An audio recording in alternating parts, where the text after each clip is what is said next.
Chào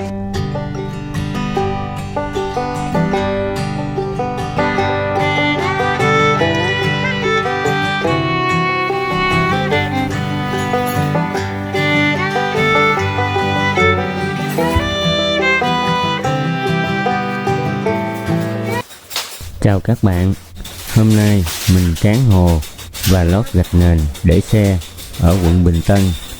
Ở đây mình trộn 8 thùng sơn nước cát cho một bao xi măng, trộn đều và vô nước vừa ráo.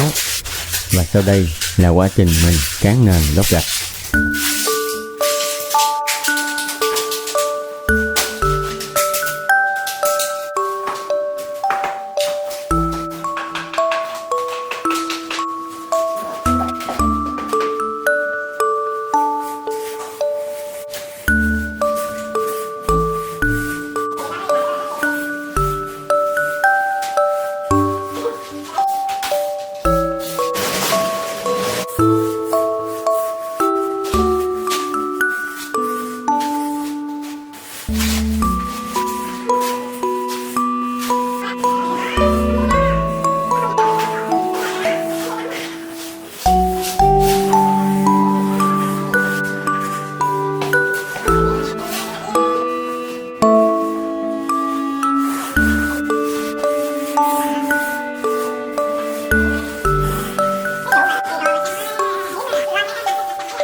Sau khi đã tráng nền xong, mình tưới xi măng và lót gạch.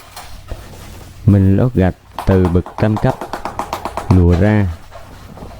Khi lót gạch, mình để ron khoảng 2 ly và các cạnh giáp với tường đều hở 2 ly để khi chét keo sẽ bám kín các kẽ góc của gạch. Và sau đây là quá trình mình lót gạch nền ở Bình Tân.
Video của mình đến đây kết thúc.